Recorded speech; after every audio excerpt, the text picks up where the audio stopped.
యేసుక్రీస్తు ఘననామమునకు మహిమ ఘనత ప్రభావాలు కలుగునగాక. ఆయన శ్రేష్టమైన నామంలో మీ అందరికీ మరోసారి హృదయపూర్వక వందనాలు తెలియజేస్తున్నాను. మన వాక్య భాగాన్ని చదువుకుందాం. ఆదికాండము 18వ అధ్యాయం.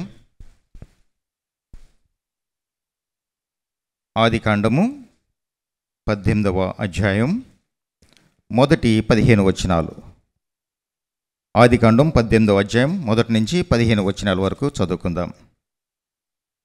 మరియు మమ్రే దగ్గర ఉన్న సింధూర వనములో అబ్రహాము ఎండవేళ గుడారపు ద్వారమందు కూర్చుని ఉన్నప్పుడు యెహోవా అతనికి కనబడెను. అతడు కన్నులెత్తి చూచినప్పుడు 3 మనుషులు అతని ఎదుట నిలువబడి ఉండిరి. అతడు వారిని చూచి గుడారపు వాకిట నుండి వారిని ఎదుర్కొనుటకు పరిగెత్తి నేలమట్టుకు వంగి, ప్రభువా, నీ కటాక్షము నా మీద ఉన్న ఎడల ఇప్పుడు నీ దాసుని దాటిపోవద్దు. నేను కొంచెం నీళ్లు తెప్పించదును. దయచేసి కాళ్ళు కడుక్కుని ఈ చెట్టు క్రింద అలసట తీర్చుకునడి. కొంచెం ఆహారం తెచ్చదను. మీ ప్రాణములను బలపరుచుకునడి. తరువాత మీరు వెళ్ళవచ్చును. ఇందు నిమిత్తము గదా మీ దాసుని యొద్దకు వచ్చి తిరిగి అనెను. వారు, నీవు చెప్పినట్లు చేయమనగా అబ్రహాము గుడారంలో ఉన్న శారా యొద్దకు త్వరగా వెళ్ళి, నీవు త్వరపడి 3 మానికల మెత్తని పిండి తెచ్చి పిసికి రొట్టెలు చేయమని చెప్పాను. మరియు అబ్రహాము పశువుల మందకు పరుగెత్తి ఒక మంచి లేత దూడను తెచ్చి ఒక పనివానికి అప్పగించెను. వాడు దాన్ని త్వరగా సిద్ధపరిచెను.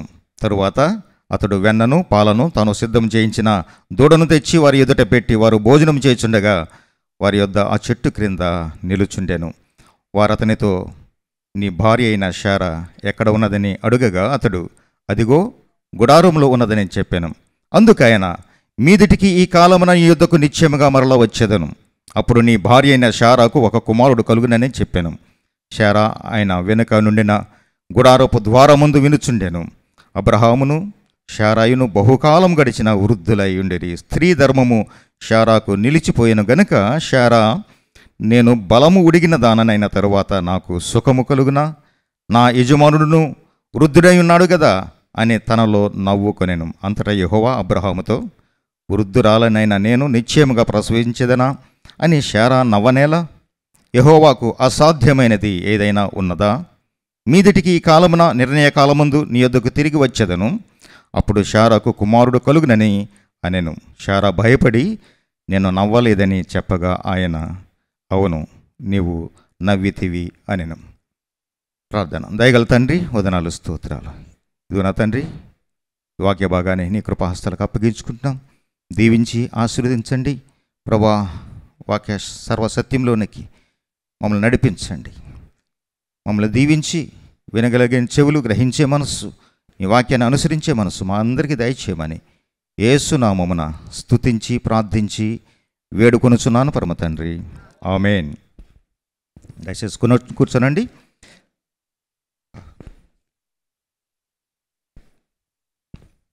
చాలా మన అందరికీ సుపరిచితమైన వాక్య భాగం.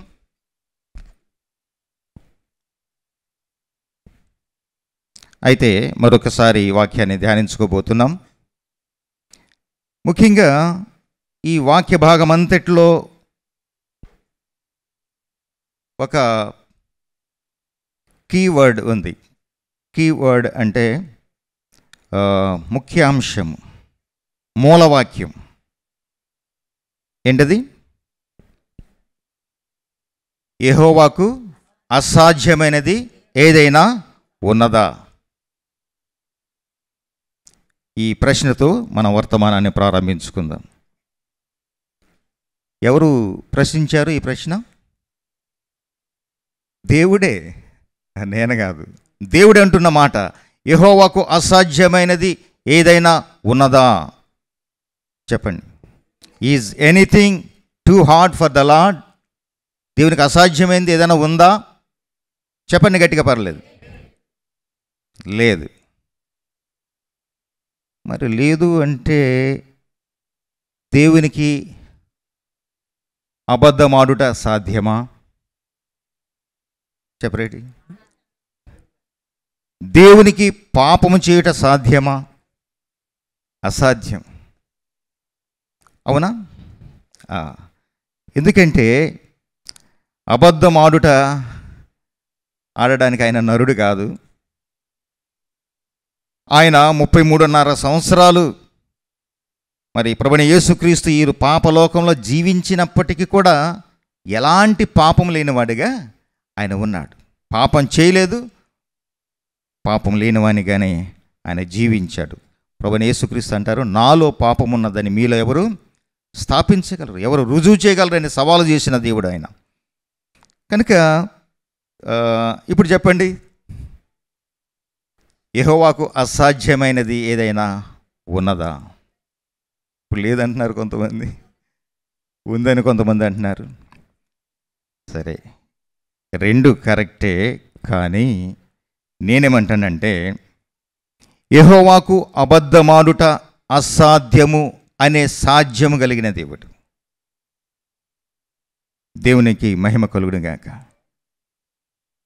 యెహోవాకు పాపము చేయుట అసాధ్యము అనే సాధ్యం కలిగిన దేవుడు. అర్థమైంది అనుకుంటున్నాను. అంటే అబద్ధమాడకుండా ఉండగలిగే శక్తి కలిగిన దేవుడు, పాపము చేయకుండా ఉండగలిగే శక్తి కలిగిన దేవుడు. ఇప్పుడు మనకు సాధ్యమా అబద్ధమాడకుండా ఉండగలిగే సామర్థ్యం మనకుందా? లేదు. పాపం చేయకుండా ఉండగలమా? లేదు. కానీ దేవుని యొక్క మహాకృపను బట్టి ఒకానొక దినాన, అంటే ఆ పరలోక రాజ్యంలో మనం కూడా దేవుని వలె ఎలా ఉంటాం? పాపము చేయుట అసాధ్యము అనే సాధ్యం కలిగిన వారిగా ఉంటాం. ఇప్పుడు మనకు పాపం చేయడం సాధ్యమే, అబద్ధం ఆడుట సాధ్యమే. కానీ ఆ పరలోక రాజ్యంలో మాత్రం అసంభవం, అసాధ్యం. అందుకనే ప్రభువు వల్లే మనం కూడా అక్కడ పరిశుద్ధంగా పరలోక రాజ్యంలో మనం ఉంటాం. కనుక ప్రియమైన వారులారా, చదవబడిన వాక్య భాగంలో ఇదే ఈరోజు మన వాక్య సారాంశం. కీవర్డ్ 14వ వచనం చదువుకుందాం అందరం కలిసి. యెహోవాకు అసాధ్యమైనది ఏదైనా ఉన్నదా? చెప్పండి అందరూ కలిసి.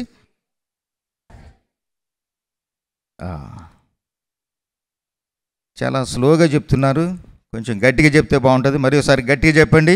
యెహోవాకు అసాధ్యమైనది ఏదైనా ఉన్నదా? చెప్పండి, ఉందా? ఆయనకు అసాధ్యమైనది ఏదీ లేదు. యెరెమీయా గ్రంథం 32వ అధ్యాయం. యెరెమీయా గ్రంథం 32వ అధ్యాయము 26, 27 వచనాల్లో ఈ విధంగా ఉంది. అంతటా యెహోవా వాక్కు యెరెమీయాకు ప్రత్యక్షమై ఇలాగు సెలవిచ్చాను, నేను యెహోవాను, సర్వ శరీరులకు దేవుడును, నాకు అసాధ్యమైనది ఏదైనా ఉండునా?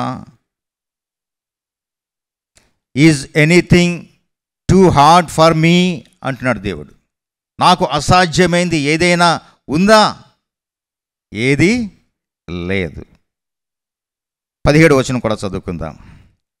యెహోవా, ప్రభువా, సైన్యములకు అధిపతియగు యెహోవా అను పేరు వహించువాడా, శూరుడా, మహాదేవా, నీ అధిక బలము చేతను చాచిన బాహువు చేతను భూమి ఆకాశములను సృజించితివి, నీకు అసాధ్యమైనది ఏదియూ లేదు. దేవుని నామమునకు మహిమ కలుగునుగాక. ఆయనకు అసాధ్యమైనది ఏదీ లేదు, ఏదీ లేదు. సర్వభౌమత్వం కలిగిన సర్వాధికారి అయిన దేవుడు. కనుక ఈ వాక్య భాగం ద్వారా దేవుని యొక్క సార్వభౌమత్వాన్ని మనం గ్రహించగలం. అబ్రహాము చాలా ధనవంతుడు, ఐశ్వర్యవంతుడు అయినప్పటికీ కూడా దేవునికి స్నేహితుడిగా ఉన్నాడు. చాలామందికి ఆయన స్నేహితుడు. ఇశ్రాయేలీలకు, యూదులకు, ముస్లింలకు కూడా ఫాదర్ అబ్రహాం, ఫ్రెండ్ అబ్రహాంగా ఆయన పిలువబడ్డాడు. ఎంత ధనవంతుడైనా అబ్రహాము, ఎంత ఐశ్వర్యవంతుడైనా సంతానము లేకపోవుట అది ఎంత బాధాకరమో, ఎంత వేదనో ఎవరు తెలుస్తుంది? అది లేని వారికే అర్థమవుతుంది. ఆ సంతానం భాగ్యం లేని వారికే అర్థమవుతుంది. వింటున్నారా? అందుకనే అబ్రహాము దేవునితో అంటాడు, ప్రభు అయిన యెహోవా, నువ్వు నాకేమిచ్చిననేమి, నేను సంతానం లేని వాడిని అయిపోతున్నానే. ఇదిగో దమస్కు ఎలియాజరే నాకు ఆస్తికర్త అవుతాడు కదా, నా పరివారంలో ఒకడు నాకు వారసుడు అవుతాడు కదా అన్నప్పుడు ప్రభు లేదు లేదు అలా కాదు, వారు నీకు వారసులు కాదు, ఇదిగో నీ గర్భమును పుట్టేవాడే నీకు వారసుడు అవుతాడు. ఇలారా చూడు ఆకాశం వైపు, లెక్కించగలవా నక్షత్రాలను అని అన్నప్పుడు ఎక్కడ లెక్కించగలవు? అంత విస్తారంగా నీ సంతానం అవుతుందని దేవుడు వాగ్దానం ఇచ్చాడు. అబ్రహాముకు 75 సంవత్సరాలప్పుడు దేవుడు వాగ్దానం ఇచ్చాడు. ఆ విధంగా వాగ్దానం ఇచ్చిన కొంతకాలానికి, అంటే 5 సంవత్సరాల తరువాత, అంటే అబ్రహాముకి 80 సంవత్సరాలు వచ్చినప్పుడు, జస్ట్ ఇమాజిన్, ఒకసారి ఆలోచించి చూద్దాం. కొంతమంది వచ్చి అడిగి ఉండొచ్చు అబ్రహాంని, అబ్రహాం గారు దేవుడు మీకు వాగ్దానం ఇచ్చాడు కదా, ఎంతమంది పిల్లలండి అన్నప్పుడు ఏం చెప్తాడు అబ్రహాం? అబ్బే లేరండి అన్నప్పుడు వారు అయ్యో ఇంకా పిల్లలు పుట్టలేదా అని విచారించి ఉండొచ్చు. ఆఫ్టర్ 10 years, 10 సంవత్సరాల తర్వాత, అప్పటికి ఎన్ని? అబ్రహాంకి 85 సంవత్సరాలు. Father Abraham, brother any good news అడుగుతారు కదా, ఏనా శుభవార్త ఉందా అని అడిగినప్పుడు అబ్రహాం లేదండి, లేదు, ఎలాంటి శుభవార్త లేదు అని చెప్పి ఉండొచ్చు. వాగ్దానం ఇచ్చి 10 సంవత్సరాలు అయిపోయాయి, మీకేమో 85 సంవత్సరాలు వచ్చేసాయి, దేవుడు మర్చిపోయాడేమో అని ఉండొచ్చు. ఆఫ్టర్ 24 years, 24 సంవత్సరముల తరువాత, అంటే అబ్రహాంకి 99 సంవత్సరాలప్పుడు, బ్రదర్ అబ్రహాం గారు ఏదైనా విశేషమా అడుగుతారు కదా ఇరుగు పొరుగు వారు. లేదు బ్రదర్, ఏ విశేషము లేదు. అయ్యో పాపం, ఇంకేం పుడతారులేండి, సారీ బ్రదర్ అని ఉండొచ్చు వాళ్ళు. చెప్పండి, ఇలాంటి పరిస్థితిలో ఎవరికైనా ఉంటుందా విశ్వాసం? ఎవరికైనా నిలిచి ఉంటుందా నిరీక్షణ? దిగజారిపోతుంది కదా నమ్మిక. అయితే వినండి, ఎంత జరిగినా అబ్రహాం యొక్క విశ్వాసం కొంచెం కూడా సడలిపోలేదు, ఆ నిరీక్షణ ఏమాత్రం తగ్గిపోలేదు, ఆయన యొక్క నమ్మిక ఏమాత్రం దిగజారిపోలేదు. దేవునికి స్తోత్రం, హల్లెలూయా. అబ్రహాముకి 80 సంవత్సరాలు వచ్చినా, 85 సంవత్సరాలు వచ్చినా, 99 సంవత్సరాలు వచ్చినా, అబ్రహాము శారా ఇద్దరు కూడా వృద్ధులైపోయినా, వారికి సంతానం కలగకపోయినా, ఎన్నో నిందలు అవమానాలు హేళనలు ఎదురైనప్పటికీ కూడా అబ్రహాము దేవుని నమ్మెను, అది ఆయనకు నీతిగా ఎంచబడెను. ఎంత గొప్ప విషయం! అబ్రహాము దేవుని నమ్మాడు, అది దేవుడు ఆయనకు, అంటే మన నీతి ఏంటన్నమాట, దేవునిపై నమ్మకమే. దేవుడు నీతిగా ఎంచే దేవుడిగా ఉంటున్నాడు కనుక అబ్రహామే కాదు, శారా కూడా నమ్మింది కదండి. చూడండి, హెబ్రీ 11:11.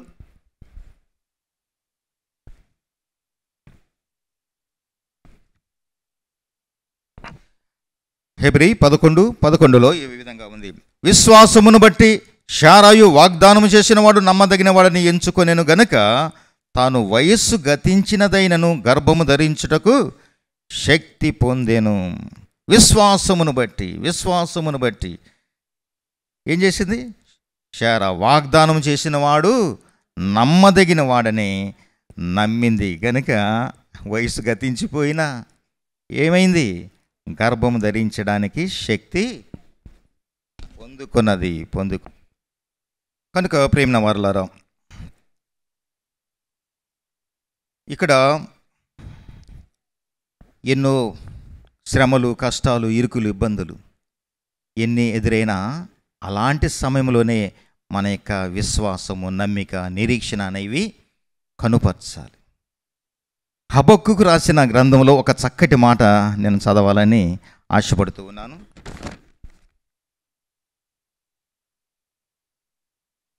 హబక్కుకు రాసిన గ్రంథం 772 పేజీ 3వ అధ్యాయం 17, 18, 19 వచనాలు. అంజూరపు చెట్లు పూయకుండినను, ద్రాక్ష చెట్లు ఫలింపకపోయినను, ఒలివ చెట్లు కాపు లేక ఉండినను, చేనిలోని పైరు పంటకు రాకపోయినను, గొర్రెలు దొడ్డిలో లేకపోయినను, సాలలో పశువులు లేకపోయినను, నేను యెహోవా యందు ఆనందించెదను, నా రక్షణకర్త అయిన నా దేవుని యందు నేను సంతోషించెదను.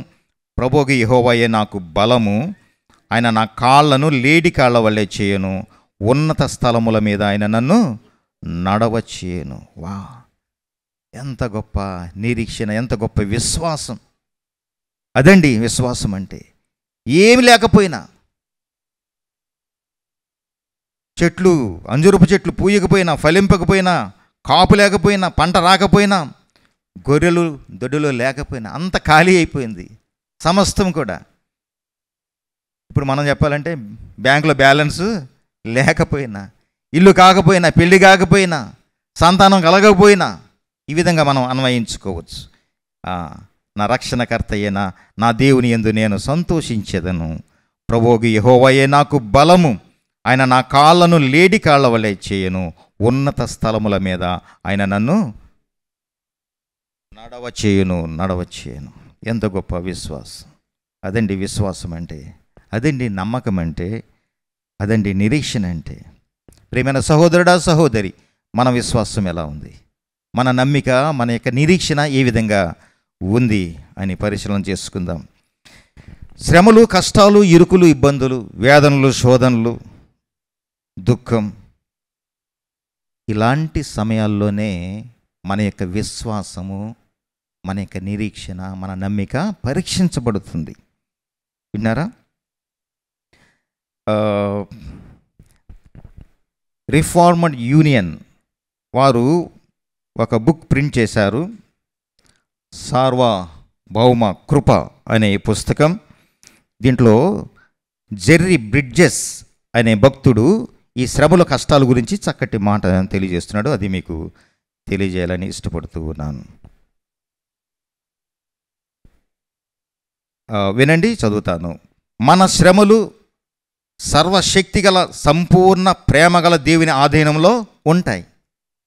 దేవుని నిత్య ప్రణాళికలో మన శ్రమలకు అర్థం, ఉద్దేశం ఉన్నాయి. శ్రమలను దేవుడు తన మహిమ కొరకు, మన మేలు కోసం మాత్రమే అనుమతిస్తాడు, అనుగ్రహిస్తాడు అని అన్నాడు జెర్రీ బ్రిడ్జెస్. వింటున్నారా? మన శ్రమలట ఎవరి దగ్గర ఉన్నాయట? ఏవో ఆటోమేటిక్గా రావడం లేదు. మనకు శ్రమలు, కష్టాలు, ఇరుకులు, ఇబ్బందులు అవి సంపూర్ణ ప్రేమగల దేవుని స్వాధీనంలో ఉన్నాయి, ఆయన ఆధీనంలో ఉన్నాయి. దేవుని యొక్క నిత్య ప్రణాళికలో మన శ్రమలకు అర్థం ఉంది, పరమార్థం ఉంది, ఒక గొప్ప ఉద్దేశం కూడా ఉంది. కనుక ఈ శ్రమలను దేవుడు ఏం చేస్తున్నాడు? తన మహిమ కొరకు ప్లస్ మన మేలు కొరకు వాటిని అనుమతిస్తాడు, అనుగ్రహిస్తాడు. శ్రమలు మేలుకే అని మనందరికీ తెలుసు. అదేవిధంగా A.W. పింక్ అనే ఆయన కూడా చక్కటి మాట తెలియజేస్తున్నాడు. మన చుట్టూ అలుముకున్న పరిస్థితులను నిందిస్తున్నట్లయితే మనం దేవునికి వ్యతిరేకంగా సనుగుతున్నట్లే. వింటున్నారా? మన చుట్టూ అలుముకున్న పరిస్థితులను, ఈ శ్రమలు, కష్టాలను, ఇరుకులు, ఇబ్బందులను నిందించినట్లయితే ఏం చేస్తున్నాం అన్నమాట? మనం మన దేవునికి వ్యతిరేకంగా సనుగుతున్నట్లే. ఎందుకని? అవి అనుగ్రహించింది దేవుడే గనుక. ఇప్పుడు ఎర్ర సముద్రం దగ్గర ఏం చేశారు ఇశ్రాయేలీలు? మోషే మీద సనిగారు. వాస్తవానికి ఎవరి మీద సనిగినట్టు? దేవునిపై సనిగినట్లు అన్నమాట. దేవుడే వారు నడిపిస్తూ ఉన్నాడు. కనుక ప్రియమైన వారులారా, ఇలాంటి ఆత్మీయ సంగతులు ఎన్నో ఉన్నాయి పుస్తకంలో. వీలైతే ఎలాంటి పుస్తకం సంపాదించండి, చదవండి, అనేక ఆత్మీయ విషయాలు నేర్చుకోవచ్చు. కనుక ఇలాంటి కష్టమైనటువంటి, క్లిష్టమైనటువంటి పరిస్థితుల్లో శ్రమలు, ఇరుకులు, ఇబ్బందులు అలుముకున్నప్పుడు, అలాంటి సమయంలో ప్రభువైన దేవుడు 2 దేవదూతలతో ఆయన అబ్రహామును దర్శించడానికి వచ్చాడు. 1-2 వచనాలు చదువుకుందాం. మరియు మమ్రే దగ్గర ఉన్న సింధూర వనములో అబ్రహాము ఎండవేళ గుడారపు ద్వారమందు కూర్చుని ఉన్నప్పుడు యెహోవా అతనికి కనబడెను. అతడు కన్నులెత్తి చూచినప్పుడు 3 మనుషులు అతని ఎదుట నిలువబడి ఉండిరి. అతడు వారిని చూచి గుడారపు వాకిట నుండి వారిని ఎదుర్కొనుటకు పరుగెత్తాడు, నేలమట్టుకు వంగాడు. కనుక ఇక్కడ చూస్తే ముగ్గురు మనుష్యులు అబ్రహాము కన్నులెత్తి చూసినప్పుడు ఎవరు కనపడ్డారు? ముగ్గురు మనుషులు కనపడ్డారు. ఎవరా ముగ్గురు? దేవుడు తన ఇద్దరు దూతలతో వచ్చారు. ఎప్పుడైతే వారిని చూశాడో అబ్రహాము యొక్క స్పందన ఇక్కడ మనం గమనిస్తే ఎంత ఆసక్తి చూడండి. నేను చదువుతాను, అదంతా చదివితే మీకు అర్థమవుతుంది. 3వ వచనం నుంచి చదువుతాను. ప్రభువా, నీ కటాక్షము నా మీద ఉన్నాయడలా ఇప్పుడు నీ దాసుని దాటిపోవద్దు. నేను కొంచెం నీళ్లు తెప్పించదను. దయచేసి కాళ్ళు కడుకుని ఈ చెట్టు క్రింద అలసట తీర్చుకునడి. కొంచెం ఆహారం తెచ్చేదను. మీ ప్రాణములను బలపరుచుకుని తర్వాత మీరు వెళ్ళవచ్చును. ఇందు నిమిత్తము కదా మీ దాసుని యొద్దకు వచ్చి తిరిగి అనేను. వారు నీవు చెప్పినట్లు చేయమనగా అబ్రహాము గుడారంలో ఉన్న శార యొద్దకు త్వరగా వెళ్ళి నీవు త్వరపడి 3 మానికల మెత్తని పిండి తెచ్చి పిసికి రొట్టెలు చేయమని చెప్పాను. మరియు అబ్రహాము పశువుల మందకు పరిగెత్తి ఒక మంచి లేత దూడను తెచ్చి ఒక పనివానికి అప్పగించెను. వాడు దాన్ని త్వరగా సిద్ధపరిచెను. తరువాత అతడు వెన్నను పాలను తాను సిద్ధం చేయించిన దూడను తెచ్చి వారి ఎదుట పెట్టి వారు భోజనం చేయుచుండగా వారి యొద్ద ఆ చెట్టు క్రింద నిలుచుండెను. దేవుని ఎదుర్కోవడానికి అబ్రహాము ఏం చేస్తున్నాడు? మెల్లగా నడిచి వెళ్ళట్లేదు, పరుగులు పెడుతున్నాడు. పరుగున వెళ్తున్నాడు. 99 సంవత్సరాల వృద్ధుడైనటువంటి అబ్రహాం. ప్రియమైన సహోదరుడా, సహోదరి, మనం దేవుని మందిరానికి ఎలా వస్తున్నాం? పరుగున వస్తున్నామా? లేక ఫస్ట్ మెసేజ్ అయిపోయిన తర్వాత, పాటలన్నీ అయిపోయిన తర్వాత అప్పుడు వస్తున్నామా? నీ పరుగు ఎటువైపు? దేవుని వైపా లేక లోకం వైపా? ఆలోచించుకోనండి. ఇక్కడ పరుగు అంటే అబ్రహాములోని ఆసక్తిని, దేవుని ఎడల భయభక్తులను తెలియజేస్తూ ఉంది. విన్నారా? చూడండి ఎంత చక్కగా ఎన్ని సార్లు ఉందో. 2వ వచనం ఆఖరి భాగంలో చూస్తే గుడారపు వాకిటి నుండి వారిని ఎదుర్కొన్నట్టు పరుగెత్తి ఏం చేస్తున్నాడు? పరుగులు పెడుతున్నాడు. అంతేకాకుండా 6వ వచనంలో చూడండి, అబ్రహాం గుడారంలో ఉన్న శారా యొద్దకు త్వరగా వెళ్ళి, అంతేకాకుండా శారాను కూడా త్వరపెడుతున్నాడు. నీవు త్వరపడి ఈ విధంగా చేయని చెప్తున్నాడు. 7వ వచనం చూడండి, అబ్రహాము పశువుల మందకు మెల్లగా వెళ్ళి అని ఉందా, పరుగులు పెడుతున్నాడు. ఒక పనివానికి అప్పగించాడు. ఆ పనివాడు ఏం చేస్తున్నాడు? అతడు కూడా త్వరగా దాన్ని సిద్ధం చేస్తున్నాడు. ఎందుకంటే యజమాని ఆ కంగారు చూసి, ఆ త్వరగా ఆయన చెప్పడానికి చూసి ఆ పనివాడు కూడా అదే విధంగా చేస్తూ ఉన్నాడు. కనుక ఈ దేవుని కొరకు మనం కూడా పరుగులెత్తేంత ఆసక్తి మనం కలిగి ఉండాలి. ఇక్కడ మరొక ఆత్మీయ సంగతి ఏంటంటే, ఇంకా అబ్రహాం ఏం చేశాడు? అక్కడ 2వ వచనం ఆఖరి భాగంలో పరుగెత్తి నేలమట్టుకు వంగాడు. విన్నారా? ఏం చేశాడు? ఏమన్నట్టు ఇలా అని కాదు, నమస్తే నేను కాదు, నేలమట్టు కంటే క్రింద వరకు దేవుని ఎదుట ఎంత విధేయత, ఎంత వినయం. అబ్రహాములే లోబడే మనసు మనకుందా? అట్టి వినయ విధేయతలు మనకున్నాయా? బైబిల్ చెబుతుంది, తన్ను తాను తగ్గించుకునేవాడు హెచ్చించబడును. తన్ను తాను హెచ్చించుకునేవాడు అంతే, ఆటోమేటిక్గా, వెరీ సింపుల్. కనుక ప్రియమైన వారలారా, అలాంటి లోబడే మనసు, తగ్గించుకునే గుణం మనలో ఉన్నాయా? పౌలు అంటాడు, పాపులలో ప్రధాన పాపిని. ఏమన్నాడు? పాపులందరిలో నేను ప్రధాన పాపిని. అదే సమయంలో పరిశుద్ధులందరిలో నేను అత్యల్పుడున నన్ను దేవుడు కనికరించాడు అని చెప్తాడు. పాపుల్లోనేమో ప్రధాన పాపి, పరిశుద్ధుల్లో అత్యల్పుడను, దూషకుడును, హింసకుడును, హానికరునైన నన్ను దేవుడు కరుణించాడని ఎంతగా తను తగ్గించుకుంటున్నాడు చూడవచ్చు. బాప్తిస్మిచ్చే యోహాన్ అంటాడు, నా వెనుక వచ్చుచున్నవాడు నాకంటే గొప్పవాడు, ఆయన చెప్పుల వారు విప్పుటకైనను నేను యోగ్యుడను కాను. వా, ఎంతగా తగ్గించుకుంటున్నాడు. అంతెందుకు, మనం ప్రభుని యేసుక్రీస్తు తన్ను తాను ఎంత తగ్గించుకున్నాడు. ఏమండి చూద్దామా? ఫిలిప్పీయులకు రాసిన పత్రిక 2వ అధ్యాయం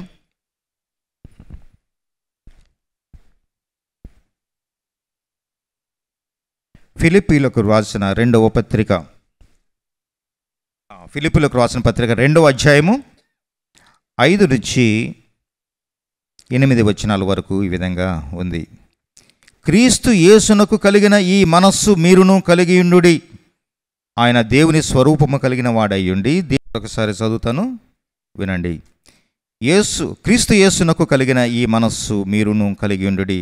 ఆయన దేవుని స్వరూపము కలిగిన వాడయ్యుండి, దేవునితో సమానముగా ఉండుట విడిచిపెట్టకూడని భాగ్యమును ఎంచుకొనలేదు గాని, మనుష్యుల పోలికగా పుట్టి దాసుని స్వరూపమును ధరించుకొని తను తానే రిక్తునిగా చేసుకొనెను.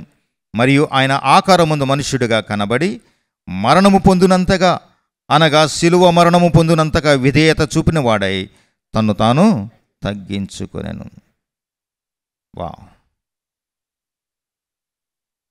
ఆయన దేవుని స్వరూపం కలిగి ఉన్నప్పటికీ కూడా దేవునితో సమానంగా ఉండడం విడిచిపెట్టకూడని భాగ్యమని ఎంచుకోలేదట. ఏం చేశాడు? మనుషుల పోలికగా పుట్టాడు, అది కూడా దాసునిగా. మనుషుల్లో కూడా ఎలాగా? గొప్ప అధికారిగా కాదు, దాసునిగా ధరించుకున్నాడు. అంటే ఆయనకి లేదు, దాన్ని ధరించుకున్నాడు. తను తానే రిక్తునిగా చేసుకున్నాడు. మనుషునిగా ఆకారం ముందు కనబడిన ఆ ప్రభువే ఏం చేశాడు? మరణము పొందినంతగా, అంటే మనకు సరిగా అర్థం కాదేమోని, శిలువ మరణము పొందినంతగా, చూసారా, అంతగా తను తాను తగ్గించుకున్నాడు, విధేయత చూపించాడు. దేవుని నామమునకు మహిమ కలుగునుగాక. ఎంత గొప్ప విషయం!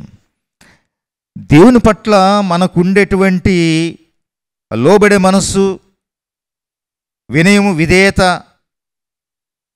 మనల్ని ఏం చేస్తుందంటే మన శరీరములను సజీవ యాగంగా దేవునికి సమర్పించుకునేలా చేస్తుంది. ఏది చేస్తుంది? లోబడే మనసు.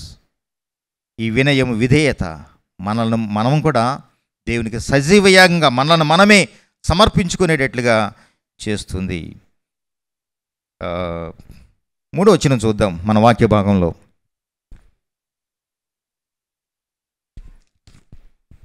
3వ వచనంలో ఏమైనా ఉంది? 3వ వచనంలో ఈ విధంగా ఉంది: ప్రభువా, నీ కటాక్షము నా మీద ఉన్న ఎడల ఇప్పుడు నీ దాసుని దాటిపోవద్దు. అబ్రహాము దేవుని ఏమంటున్నాడు? ప్రభువా, ప్రభువా అని పిలుస్తున్నాడు. మనం కూడా పిలుస్తామా? పిలుస్తాం కదా. ప్రార్థించేటప్పుడు ప్రభువా అని పిలుస్తాం. అసలు స్టార్టింగే ప్రభువా అని స్టార్ట్ చేస్తాం. ఆరాధించిన ప్రభువా అని పిలుస్తాం. కానీ ప్రభువా అని పిలిచిన అబ్రహాము ఇక్కడ తను ఎలా ఉన్నాడు? దేవుని ఎదుట, ప్రభు ఎదుట ఎలా ఉన్నాడు అబ్రహాము? అక్కడ అదే వచనంలో ఉంది, నీ కటాక్షం నా మీద ఉన్న ఎడల ఇప్పుడు నీ దాసుని దాటిపోవద్దు. దాసుడు అంటున్నాడు. ప్రభువుని ప్రభుగా కీర్తిస్తూ నీ దాసుని దాటిపోవద్దు అంటున్నాడు. అంటే దాసునిగా ఉన్నాడు. ప్రభువా అని పిలిచే ప్రతి వాళ్ళు ఎలా ఉండాలి? దాసునిగా ఉండాలి. మనం ప్రభువా అని చాలా సులువుగా పిలుస్తాం, కానీ దాసులుగా, దాసురాలుగా ఉండడానికి ఇష్టపడం. కనుక ఎంత గొప్ప విషయం! అబ్రహాము నుంచి మనం నేర్చుకునే చక్కటి ఆత్మీయ పాఠం, దాసులుగా మనం ఉండాలి. ఇక్కడ అబ్రహాము ఎంత చక్కగా బ్రతిమలాడుతున్నాడు చూడండి దేవుణ్ణి. ఏమన్నాడు? ప్రభువా, నీ కటాక్షం నా మీద ఉన్న ఎడల ఇప్పుడు నీ దాసుని దాటిపోవద్దు. ఈ మాట చదువుతుంటే నాకు ఒక మాట గుర్తుకొస్తుంది. ఏంటంటే, యెహోవా దొరుకు కాలమునందు మీరు ఆయనను వెదకుడి. ఆయన దొరికేటప్పుడే మనం వెదకాలి. ప్రభు తన ముందుకు వచ్చాడు అబ్రహాము ఎదుటికి. అబ్రహాము బ్రతిమలాడుతున్నాడు, ప్రభువా దయచేసి నువ్వు దాటిపోవద్దు, వెళ్ళిపోవద్దు. ఇదిగో నేను కొంచెం ఆహారం తెస్తా, తినండి. ఇదిగో నీళ్లు, కాళ్ళు కడుక్కోండి. ఎంతగా త్వరపడి మరి ఆ విధంగా దేవుని ఎలా భయభక్తులు కనబరుస్తూ ఉన్నాడు. ఇక్కడ యెహోవా మీకు దొరుకు కాలమునందు ఆయనను వెదకుడి అంటే అర్థం, ఆయన దొరకని కాలం కూడా వస్తుందన్నమాట. దొరుకు కాలం నందు వెదకండి అంటే దొరకని కాలం కూడా ఒకటి రాబోతూ ఉంది అనే దాని యొక్క అర్థం. కనుక ప్రియమైన వారులారా, దేవుని యొక్క మహాకృపను బట్టి ఇప్పుడైతే దేవుడు తన కృపను బట్టి మనకు సమృద్ధి అయిన వాక్యాన్ని ఇస్తూ ఉన్నారు. ఇష్టమైనంతసేపు వాక్యం ధ్యానించవచ్చు, ఇష్టమైనంతసేపు ప్రార్థించవచ్చు, ఇష్టమైనంతసేపు దేవుని ఆరాధించవచ్చు. ఏమండి, పాటలు పాడవచ్చు, ప్రార్థించవచ్చు, మందిరానికి రావచ్చు.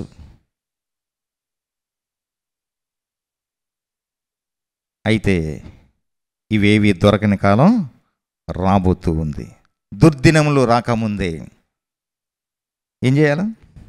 దేవుని ఆశ్రయించాలి, దేవుని వెదకాలి. కనుక అబ్రహాము తన ముందుకు వచ్చిన సువర్ణ అవకాశాన్ని ఏం చేస్తున్నాడు? సద్వినియోగం చేసుకుంటున్నాడు.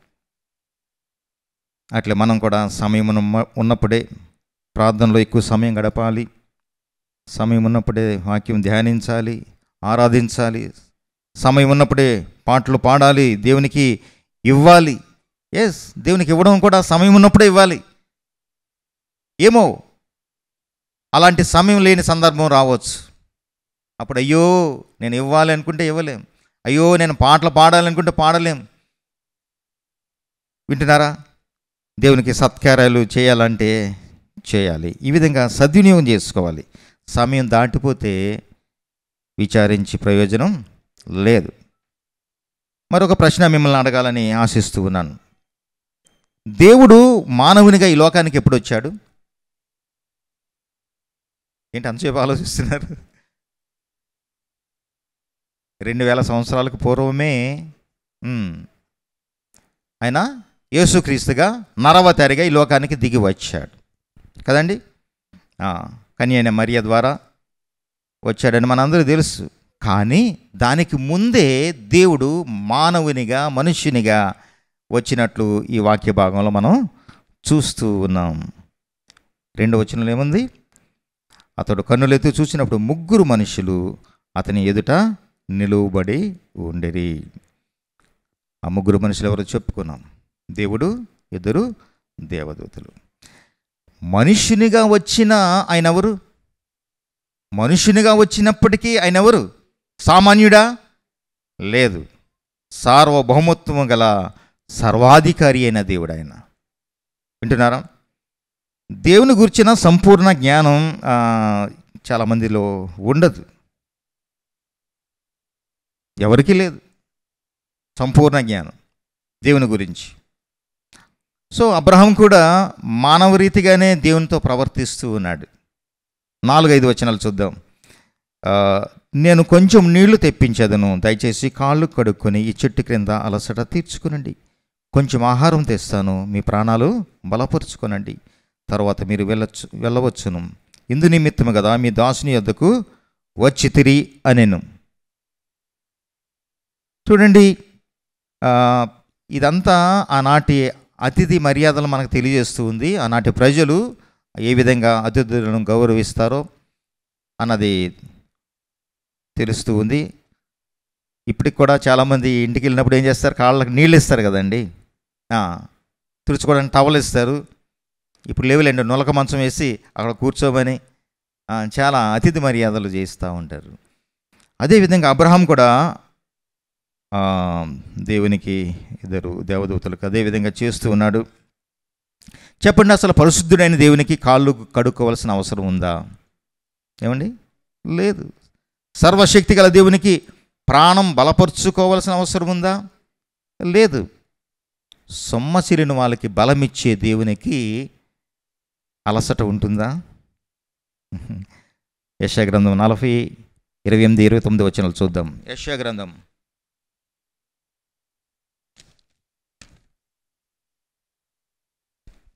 40వ అధ్యాయం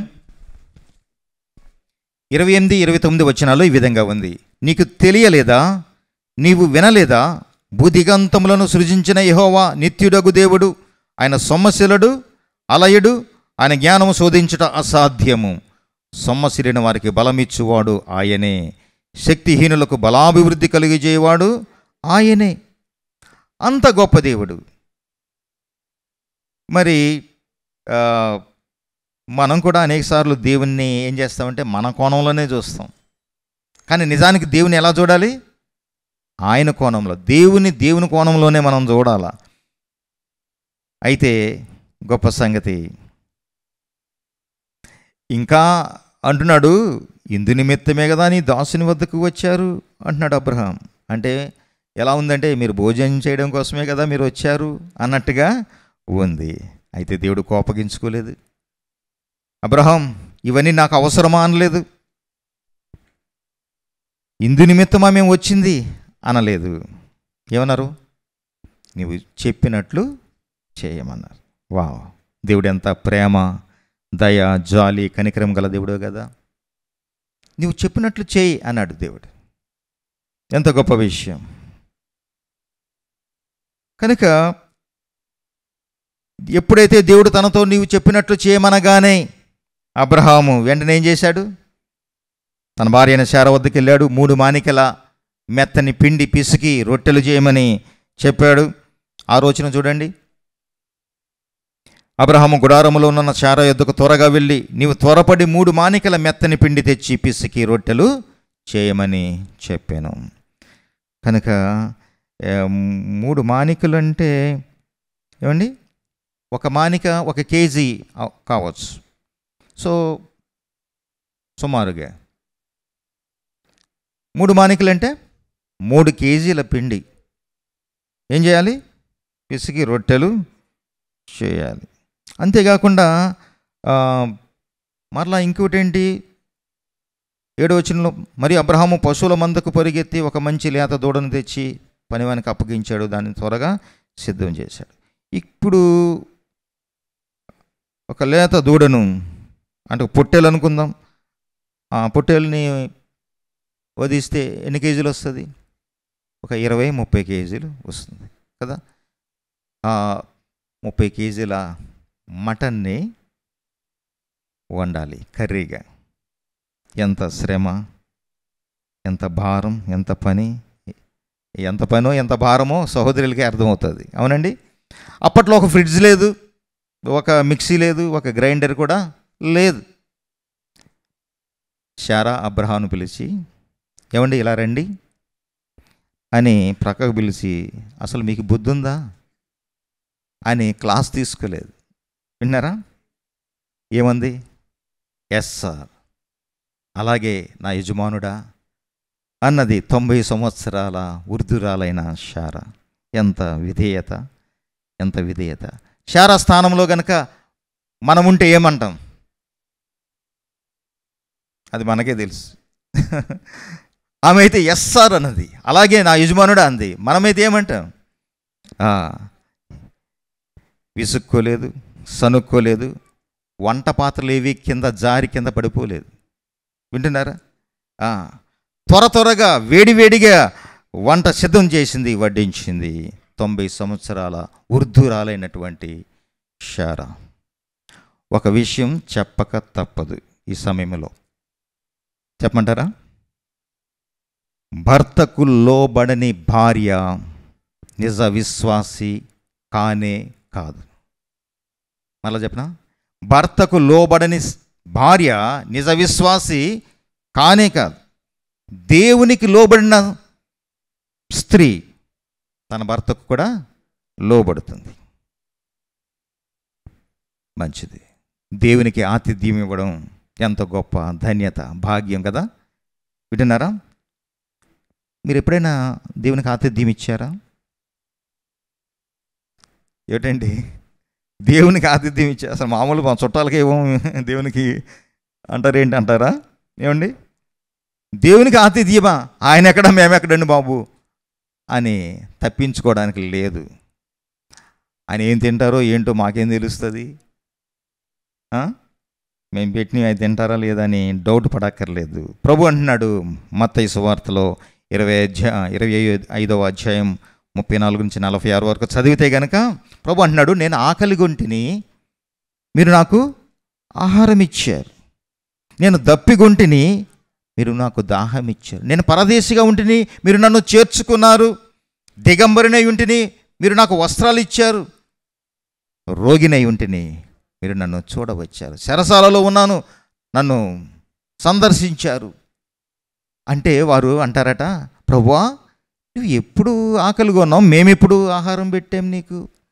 ప్రభువా నువ్వెప్పుడు దప్పిగొన్నావు, మేమిప్పుడు నీకు దాహం ఇచ్చాము.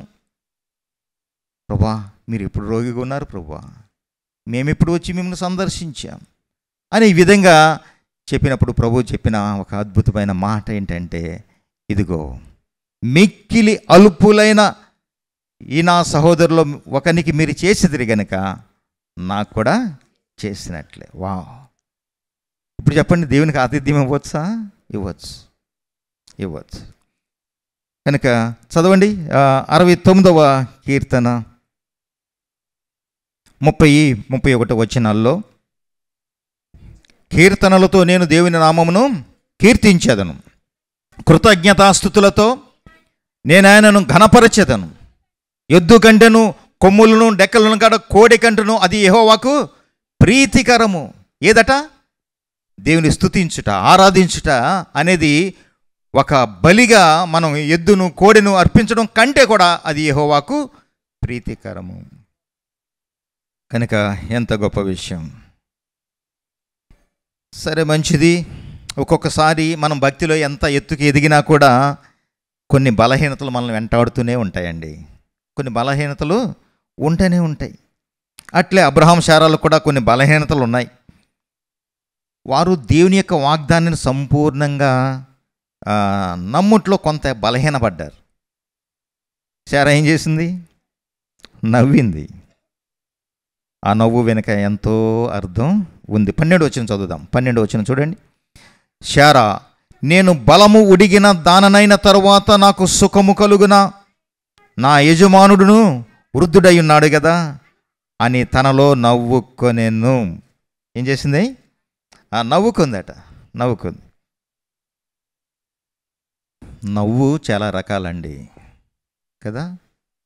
అన్ని నవ్వులు ఒకటే విధంగా ఉండవు. కొందరు వంకర నవ్వు నవ్వుతారు, అవునా? కొందరేమో గర్వంగా నవ్వుతారు, కొందరేమో ఏడవలేక నవ్వుతారు, అవునా? కొందరు నవ్వు రాకపోయినా నవ్వుతారు బలవంతంగా, కొందరు హేళనగా నవ్వుతారు. అయితే కొందరు హాయిగా సంతోషంగా ఎంతో ఆనందంగా నవ్వుతారు. అయితే ఇక్కడ శారా యొక్క నవ్వు నిర్వేదమైన నవ్వు, నిర్జీవమైన నవ్వు, నిస్సారమైన నవ్వు. 24 సంవత్సరాలుగా సంతానం కొరకు ఎదురు చూసి నిరాశతో నవ్విన నవ్వది. పైగా నేను నవ్వలేదని అబద్ధం కూడా చెబుతుంది. 15వ వచనంలో ఏముంది? శారా భయపడి నిన్న నవ్వలేదని నేను చెప్పగా ఆయన అవును నీవు నవ్వితివి అని. అయితే గొప్ప సంగతి ఏంటంటే, ఆమె నవ్వినప్పుడు దేవుని యొక్క జవాబు ఏంటి?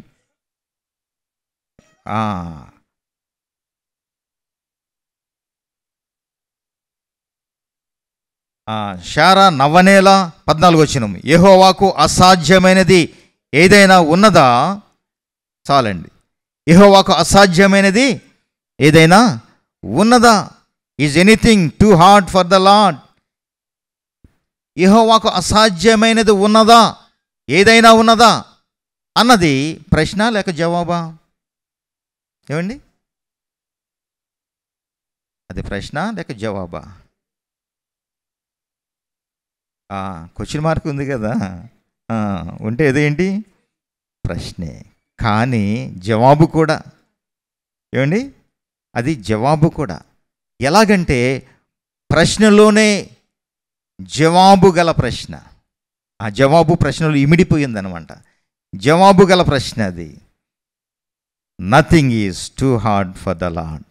యెహోవాకు అసాధ్యమైనది ఏదీ లేదు అనే జవాబు దాంట్లో ఉంది. సరే, ఈ విధంగా కొంతకాలం అయిన తర్వాత మీదిటికి ఈ కాలమున 14వ వచనంలోనే, మీదిటికి ఈ కాలమున నిర్ణయ కాలమందు నీ యొద్దకు తిరిగి వస్తాను, అప్పుడు శారాకు కుమారుడు కలుగునని ప్రభువు చెప్పడం జరిగింది. ఇక్కడ ఒక చక్కటి మాట ఉందండి.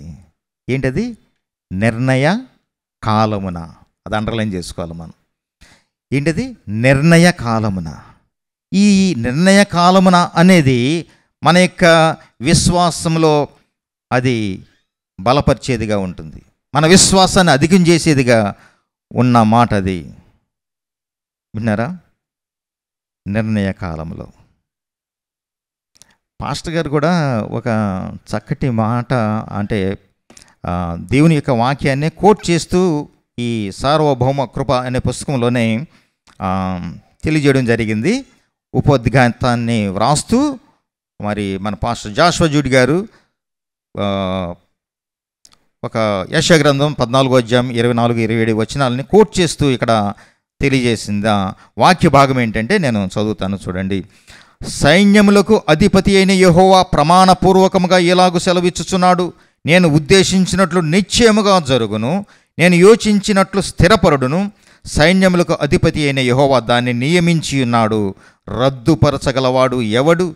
బాహువు చాచినవాడు ఆయనే, దాన్ని త్రిప్పగలవాడు ఎవడు? ఈ వాక్య భాగం యెషయా 14:24-27 వచనాల్లో మనం చూస్తాం. కనుక ఆయనే ఉద్దేశించాడు, అది నిశ్చయంగా ఖచ్చితంగా జరుగు తీరుతుంది. ఆయన చిత్తాన్ని బట్టి, యోచించిన దాన్ని బట్టి స్థిరపడుతుంది. సర్వాధికారి అయిన దేవుడు దాన్ని నియమించాడు. ఎవరు నియమించారు? ఆయనే నియమించినప్పుడు రద్దుపరచగలవాడెవడు? బాహువు చాచినవాడు ఆయనే, దాన్ని త్రిప్పగలవాడెవడు? ఆయన ద్వారాలు తెరిస్తే మూయగలవాడెవడు లేడు.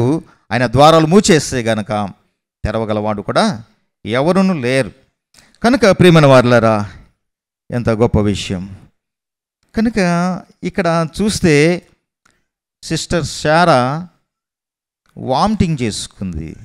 అంటే వాంతులు అవుతున్నప్పుడు అబ్రహాం చూశాడు, చాలా కంగారు పడిపోయాడు. అబ్రహాం, ఏమైంది మై డియర్ శారా, ఏమైంది అని అడిగి ఉండొచ్చు. డాక్టర్ గారిని పిలవనా అని కంగారుగా అని ఉండొచ్చు. అయితే శారా ఏమంది అంటే, మై డియర్ సార్, నా ప్రియమైన యజమానుడా, ఇలా రండి అని ఆయన చెవిలో మెల్లగా, యెహోవాకు అసాధ్యమైనది ఏదైనా కలదా అన్నప్పుడు అబ్రహాముకు అర్థమైపోయింది తన భార్య గర్భవతి అని. సంతోషంతో, ఆనందంతో ఆయన తన భార్యను హత్తుకుని తన భార్యతో ఇలా చెప్పి ఉండవచ్చు, అవును నా ప్రియమైన శారా, యెహోవాకు అసాధ్యమైనది ఏదీ లేదు. సైన్స్కు అందనిది, డాక్టర్లకు అర్థం కానిది దేవుని యొక్క అద్భుత ఆశ్చర్య కార్యాలు. బైబిల్ అంటుంది, చూలాలి గర్భమందు ఎముకలు ఏ రీతిగా ఎదుగునో మీకు తెలియనా? విన్నారా? దావీదు అంటాడు 119వ కీర్తనలో 13-14 వచనాల్లో, నా అంతరింద్రియములను నీవే కలుగజేసితివి, నా తల్లి గర్భమందు నన్ను నిర్మించిన వాడవు నీవే, నీవు నన్ను కలుగజేసిన విధము చూడగా భయమును ఆశ్చర్యమును నాకు కలుగుచున్నవి, అందును బట్టి నేను నీకు కృతజ్ఞతాస్తుతులు చెల్లించుచున్నాను. వా, ఆయన యొక్క ఆ నిర్మాణం, ఆ గర్భములో ఆ పిండము రూపొందడం, నీవు నన్ను కలుగు చేసిన విధము చూసినప్పుడు మనం ఆలోచన చేయమండి. సాధారణంగా బాబు పుట్టాడా, అమ్మాయి పుట్టిందా, అంతే, వేడిక సెలబ్రేషన్స్ అంటాము. కానీ అసలు ఎలా జరుగుతుంది అది గమనించినప్పుడు దావీదు వలె మనకు కూడా భయమును ఆశ్చర్యమును కలుగుతాయి. అందుని బట్టి దేవుని స్తుతించేవారిగా మనం ఉంటాం. కనుక మనకు తెలుసు, యోసేపు అన్నలు ఏం చేశారు? కొట్టి తిట్టి గోతిలో పడేశారు. అయితే బానిసగా కూడా అమ్మివేశారు. ఒకానొక దినాన ఏం జరిగింది? కరువు ఆ దేశం వచ్చినప్పుడు వారందరూ వెళ్ళారు ఐగుప్తు దేశానికి. అక్కడ రాజుగా పరిపాలించుచున్న యోసేపును కనుగొన్నారు. అంతే, వారు ఆయన ఎదుట చేతులు కట్టుకొని మోకరించి సాగిలపడ్డారు. యోసేపు కల నిజమైంది. బహుశా యోసేపు అనుకుంటాడు, యెహోవాకు అసాధ్యమైనది ఏదైనా కలదా? అదేవిధంగా వీరు కూడా, ఈ అన్నలు కూడా ఆనందపడి సంతోషంతో ఈ కరువులో దేవుడు మనకి ఈ ఏర్పాటు చేశాడని మరి సంతోషించి ఆనందించి వారు కూడా యెహోవాకు అసాధ్యమైనది ఏదైనా కలదా. ఈ వార్త చెప్పారు తండ్రి అయిన యాకోబుతో. వృద్ధుడైన యాకోబు తన కుమారుడు మరణించాడు అనుకున్నాడు. అయితే లేదు లేదు, ఆయన బ్రతికే ఉన్నాడు, ఐగుప్తు దేశాన్ని పరిపాలిస్తున్నాడు అని చెప్పినప్పుడు నమ్మబుద్ధి కాలేదు, నిశ్చేష్టుడైపోయాడట యాకోబు. అప్పుడు కానీ కల్లార చూస్తున్నాడు తన కుమారుడైన యోసేపు పంపిన రథాలు, గుర్రాలు, అశ్వాలు, పనివారులు, సైనికులు అందరూ చూసినప్పుడు నాకంతే చాలును, నేను చావకు మునుపు వెళ్ళి నా కుమారుని చూస్తాను, యెహోవాకు అసాధ్యమైనది ఏదైనా కలదా. అదేవిధంగా బాలుడైన మోషేను జమ్ము పెట్టెలో పెట్టి నదిలో విడిచిపెట్టేశారు.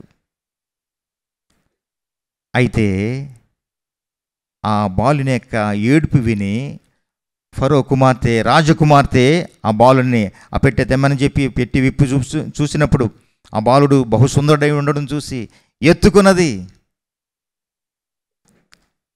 ముద్దులు పెట్టుకున్నది, హత్తుకున్నది. దూరం నుంచి చూస్తున్నారు మోషే అక్క, తల్లి ఎకెబెత్. వీరు ఆ దృశ్యాన్ని చూసి వారు భావించి ఉండొచ్చు, యెహోవాకు అసాధ్యమైనది. ఏ చేతులైతే చంపాలని చూసినాయో అదే చేతులు ఎత్తుకున్నాయి, హత్తుకున్నాయి, ముద్దు పెట్టుకుంటున్నాయి. ప్రియమైన వారలారా, ఎర్ర సముద్రం గురించి మనకు తెలుసు ఏమండి. ఐగుప్తు యొక్క చెర నుంచి విడుదలైన ప్రజలు ఏం చేస్తున్నారు, వెళ్ళిపోతూ ఉన్నప్పుడు ఎదురుగా అడ్డుగా వచ్చింది ఎర్ర సముద్రం. వెనక నుంచేమో ఫరో సైన్యం తరుముకుంటూ వస్తుంది. అలాంటి సందర్భంలో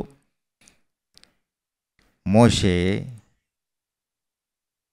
తన కర్రను సముద్రం వైపు చాపి తన చెయ్యి ఎత్తి ప్రార్థించినప్పుడు ఆ సముద్రం 2 పాయలుగా అయిపోయింది. అవి గోడల వలె అటు ఇటు గోడల్లా నిలిచాయట. దేవుడు తన ప్రజలకి రెడ్ కార్పెట్ పరిచినట్టుగా తూర్పు గాలి విసర్జేయగా అదంతా ఆరిన నేల ఏర్పడింది. అక్కడ వారు నడుస్తూ ఆ సముద్రాన్ని దాటి వెళుతూ దేవుని స్తుతిస్తూ ఆరాధిస్తూ మరి గణపరుస్తూ పాటలు పాడుతూ ఉన్నారు. ఏమని? యెహోవా, వెలుపులలో నీ వంటి వాడు ఎవడు? పరిశుద్ధతను బట్టి నీవు మహనీయుడవు, స్తుతి కీర్తనలను బట్టి పూజ్యుడవు, అద్భుతములు చేయవాడవు. నీ వంటి వాడు ఎవడు? ఎవడును లేడు. యెహోవాకు అసాధ్యమైనది ఏదైనా ఉన్నదా అని గాన ప్రతిగానాలు చేస్తూ వారు ఆ ఎర్ర సముద్రాన్ని దాటి వెళ్ళారు. దేవుని నామమునకు మహిమ కలుగునుగాక. కొట్టి తిట్టి గుంటలో పడవేసి బానిసగా అమ్మి వేసిన వానినే దేవుడు రాజుగా మార్చివేయగల దేవుడు. ఏ చేతులైతే చంపాలని చూసియో అవే చేతులు ఎత్తుకొని హత్తుకొని ముద్దాడేలా మార్చగలిగిన దేవుడు.